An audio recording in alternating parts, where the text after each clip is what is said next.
Welcome back everyone to Mario's Gaming World. So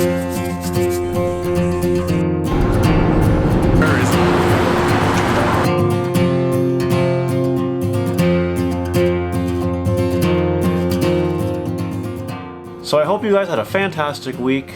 Last week we covered advertising and why it is so crucial for business. This week we're just going to jump straight into it and we're talking about the numbers. Which numbers, you might ask? The numbers needed when starting a card gaming store. So before we get into the content, I want to thank all of you for liking, commenting, and subscribing to these videos. You guys are making this so definitely worth it, and I'm very grateful to each and every one of you, so thank you very much. Without further ado, let's begin.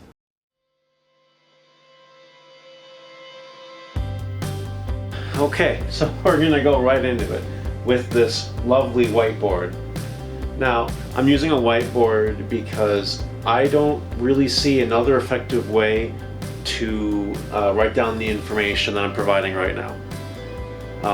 So hopefully you guys will be able to see it. I think I'm going to write big enough so it shouldn't be a problem for anyone. If you check out my blog, which you'll find in the description, you'll see a written version of what's going to appear on the whiteboard for you to follow along with if you want, or you can just watch me write everything on the whiteboard. My blog does have other business related information on there. Again, it's new, just starting it up, see how it goes, and that's all. So if you want to check out the blog, please do so.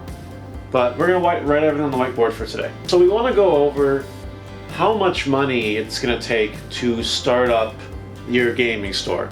That's really what we're trying to do right now, because without the proper funds, you're not going to be able to do this. So it's an important topic to cover, definitely. We're going to cover two types of stores. We're going to talk about the average gaming store, number one. This is like 99% of gaming stores out there. You know, your little brick and mortar retail card gaming stores. And then we're going to talk about number two, which is the Mario's Gaming World type example, which is what we have here. A few disclaimers that are important to know before we start. Number one, the numbers I'm going to use are approximate. They are not going to be exact numbers because there really are no exact numbers per se. Costs of different things can vary and change over time. So we're just going to use rough numbers that are accurate enough to the truth. Second disclaimer, I live in Canada, so we're going to go in Canadian dollars. For my US viewers, I believe $1 US is like $1.30 something Canadian. So you can convert it that way. It's going to be a little bit less. That's basically what it means, not a big deal. And finally, just take all this information with a grain of salt, because anything can change at any time. And I'm not going to say that my version is better than this version or vice versa, but we're just going to have a general conversation about the pros and cons and what you need for both. Without further ado, let's begin. So we're going to start over here with the average gaming store. Let's talk about something simple first, rent. You're going to need rent. That's very important. So rent, let's say, let's call it, I don't know,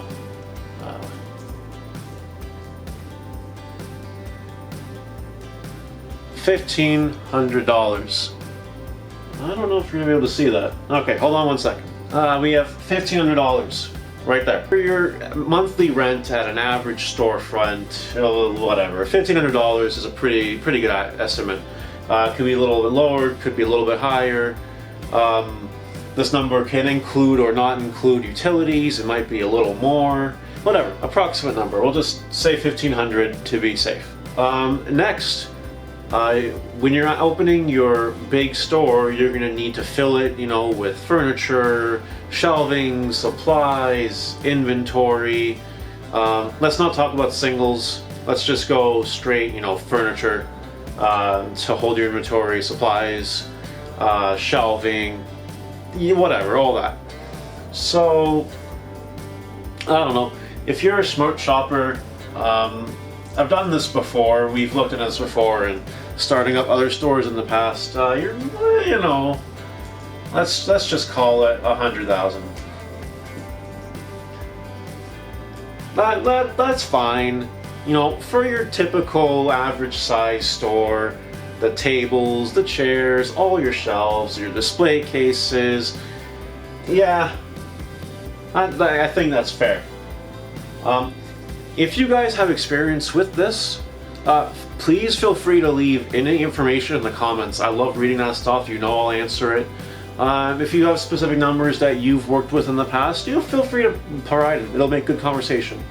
It shouldn't just be, this is not the Bible, If others have real life experience, excellent. I love it. Alright, now we're talking about inventory. Let's talk sealed products, sleeves, binders, the works, snacks, food, whatever, everything.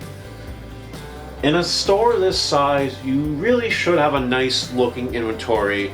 You don't want empty walls. Empty walls are boring, especially when the whole giant store is empty. You don't want to do that. That's just not good.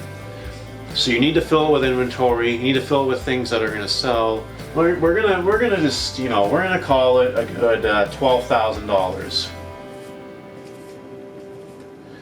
$12,000, whatever.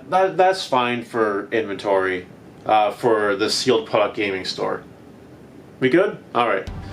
Next, we need to talk about the singles. Most gaming stores have singles, whether it's in Magic, in Yu-Gi-Oh, Pokemon, mixture of those games, mixture of other games. The singles exist. They make your display cases look nice. The single cards do sell. So, if you're having, let's say, multiple display cases, single cards, okay, it depends on the game. It really depends on the game, because Magic has older vintage cards that are way more expensive than any Yu-Gi-Oh card you've ever seen. So it varies. So, we're going to use a little symbol here, just an approximation, whatever. If you spend, we'll call it $15,000.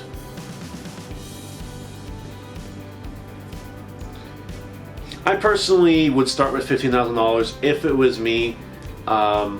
This could definitely change. This is a very volatile number. It might be more. Depends on how heavy you want to go in it to start. You could easily double that. So for now, this is just what I would be safe investing, and we'll just call it that. All right.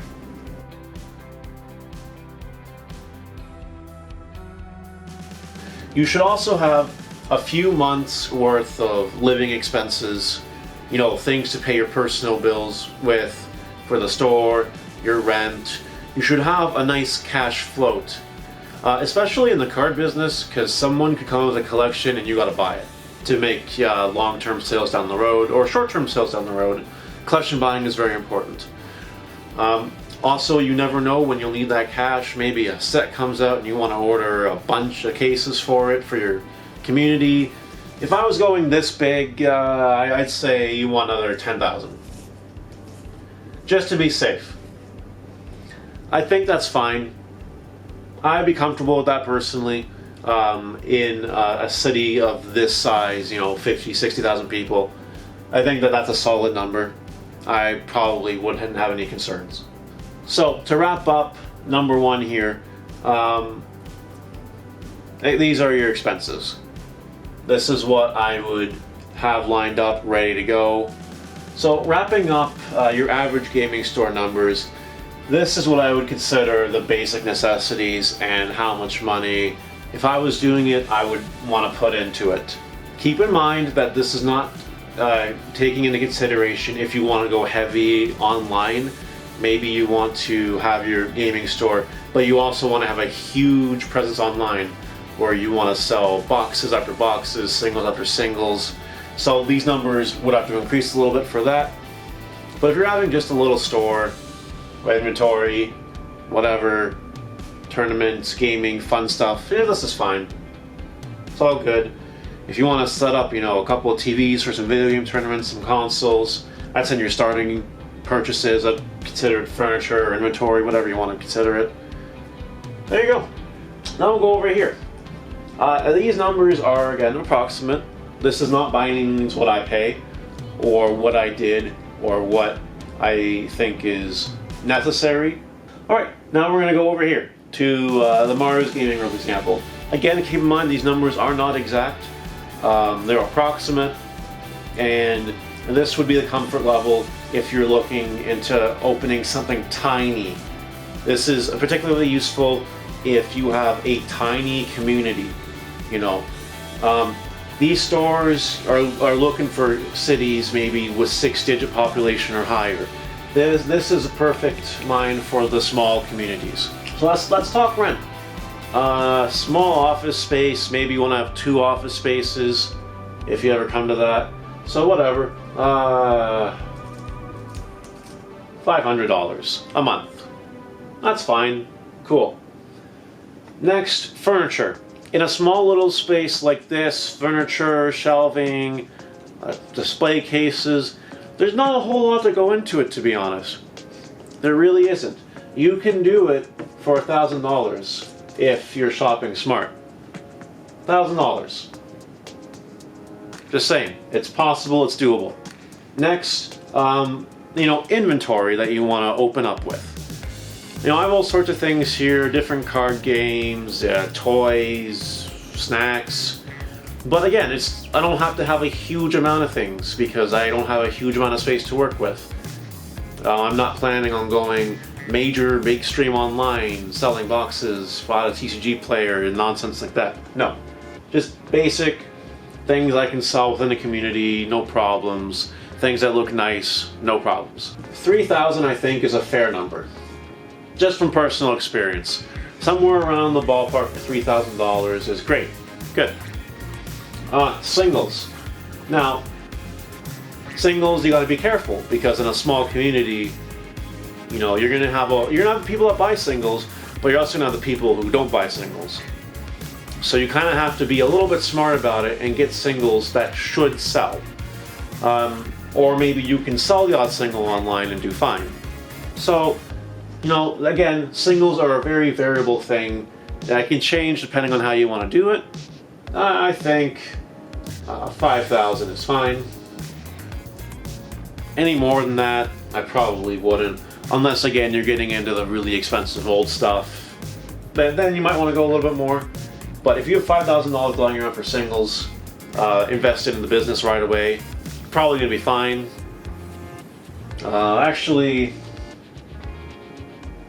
Nah, we'll change this a little bit. I think 5,000 is actually a bit high. 4,000.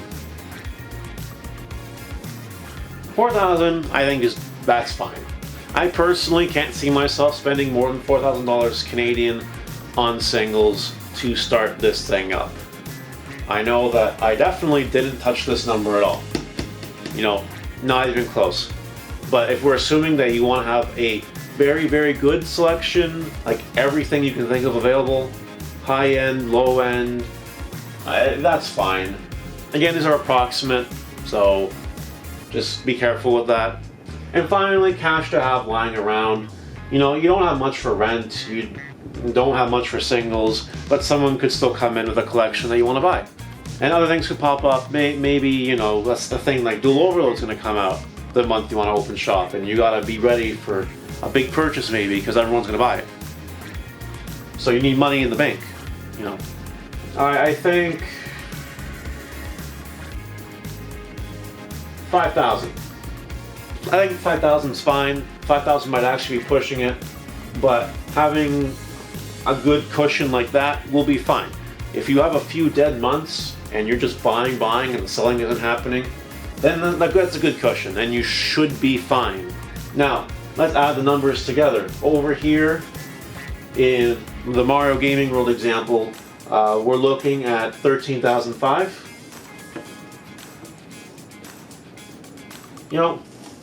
Cool. Not bad. Still in the 5 digits, but whatever. Doable. Good. Alright, now we go over here to the average gaming store. You're looking at much higher numbers, obviously. You add all this together, we're looking at 48.5. Notice anything? This number's a lot bigger than this number. Now, there's a few other different types of variables you want to consider when comparing the two ideas here. First one is time. This is a full-time commitment. And these numbers don't even necessarily take account employees you might have. Maybe they do, maybe you can squeeze them in here, that's great. But this, running a full-time big thing like this, is going to be a full-time commitment for you unless you have a lot of employees. But then if you have a lot of employees, your numbers are going to go a lot higher. So this is definitely a full-time plus job, 100%. Over here, I don't know if you guys know, but I have a life. I spend 40 plus hours a week doing other things that is not this. I think your average week, I'm this little hobby of mine here, I have 20 hours a week, 22 hours a week, you know. This is like a part-time job for some people. This is like a hobby for me, 22 hours a week, great, super duper. So let's wrap this up real quick. As you can see, it's gonna be almost $50,000 to properly start a gaming store with the average model. If you want to pull something like this, it's definitely doable. You can even definitely do it for less money than this. And if you have a small community, this might actually be the way to go. Just some full disclosure, I am not prepared in my life at all to open a full-time something like this.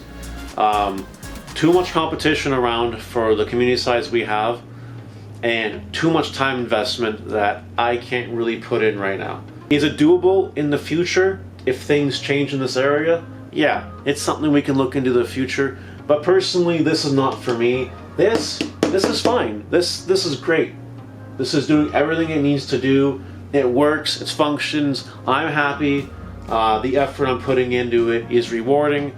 The card players are happy because it's a smaller community. Everyone's getting, you know, individual service. And it's all around a little more of a family. You can have family over here too, but we're a lot more tight-knit over here than I've ever seen our community. And I've been playing cards in Belleville for over 10 years. So this is definitely a nice little cozy figure. And if you have a tiny community, I would definitely consider maybe renting an office space, putting some money in it, and giving it a try. If your community is open to it and they need somewhere else or want somewhere else to play, this could definitely work. If you do want to go the big route, you know, all luck to you. Some card shops do make it. It might be a little bit hard at first.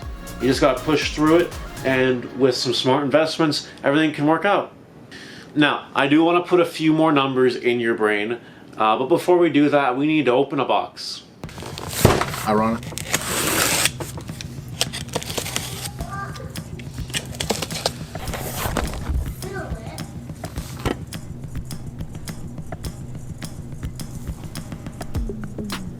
So this week, Ignition Assault is introduced to the TCG.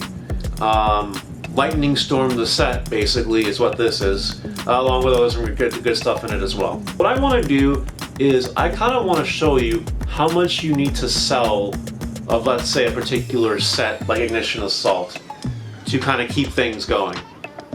So if you go over here to the Mario's Gaming World type thing, you know, $500 of rent. Let's just see, what do we have to sell to cover rent? Well, again, approximate numbers. Let's say I'm paying, let's say that we're paying 70 a box. Let's say 70 a box. And in order to be competitive and not lose business to any other card shop, which is a very important lesson that you guys need to understand at some point, if you don't already. Competition, you need to make sure that you guarantee yourself sales. If that means undercutting everyone else, you have no choice. Just keep that in mind. Going back to $70. Let's say that we'll assume that the $70 includes shipping and other expenses. Great. Let's say we sell it for $90. That's $90 a box. So that's $20 of profit per box. A case comes with 12 boxes. So that's $240 of profit per case. You would have to sell 25 boxes or just over 2 cases to make your rent. Doable. and then everything else you sell that you make profit on is money that you can walk away with at the end of the month, or money that you can reinvest into the business as you so choose. Over here to $1,500 a month in rent, with the same numbers, that's 6 and a bit of cases that you need to go through. 75 boxes to be exact. You need to sell 75 boxes at $20 a profit, because you have to sell $20 a profit to be competitive to hit your rent. Then if you do that, everything else you run away with needs to pay for everything else, you know, utilities, whatever, internet, whatever you have, employees, and then you can walk away with profit at the end of the month. So just something to keep in mind. You do need to sell quite a bit of cards in your card shop. I thought that would be a nice little thing to share, just to put it in real life perspective for you. So, because some people don't look at it like that. People think, because I've had conversations with people, that you buy a box for 40 and you can just sell it for 90 and make more than twice your money back on it. Unfortunately, that's not how it works in this business.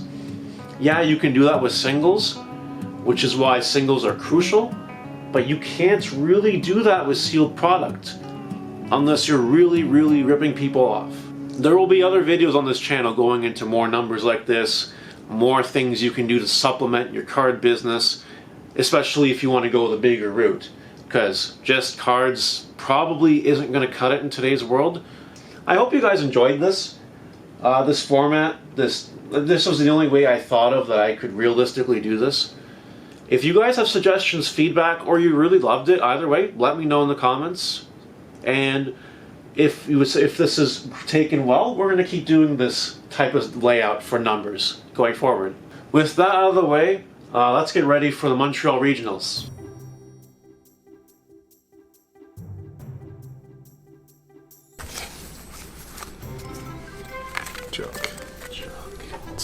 Junk.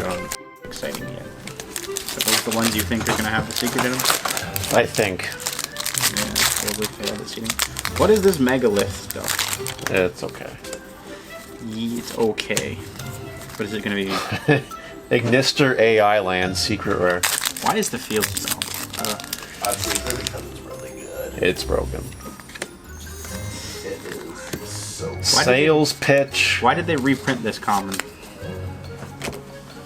Why? Got your 2 secrets. Alright, I don't need these packs then. Prove it! Prismatic rare. 1 per case. Lightning Storm. It is. Here we are. No, you're going to Montreal and you're going to play that Ignition. That's pretty good. So this Blake guy has pulled 2 Starlights in Belleville. Why don't you show everyone what he's got? It's always the okay one, not the best one. Always the okay one. Yeah, there it is. I don't have it. Is that what my issue is? I feel like you should play. So I just need red. One more.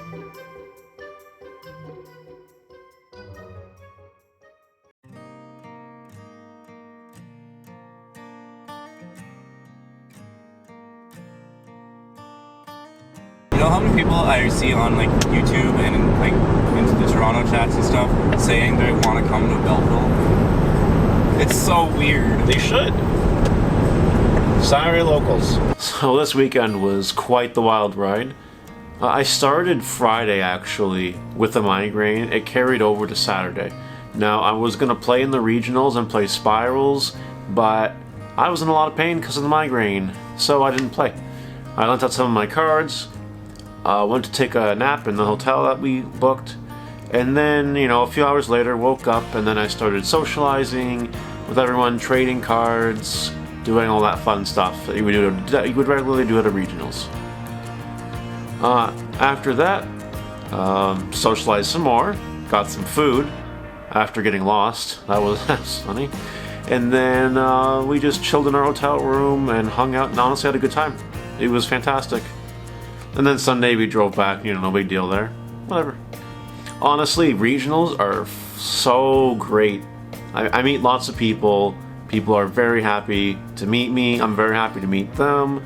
We have some good conversation, which you can't replace. It's truly something that you can only get at those particular moments in time where everyone's together, and I love it. So thank you to everyone that supports the channel by liking, commenting, subscribing. It does go a long way, and it makes it worth my while, and I know that I'm putting out the right material for you guys. Now, next video, we're going to talk about what you can do in the dead months of business. We spent most of the video talking about the numbers and what you have to do to remain afloat. But what do you do in a month where there's nothing really going on? How do you stay in business? How do you make it happen? So we're going to talk about that a little bit next week. Until then, that's all I got. So thanks everyone for watching, and take care.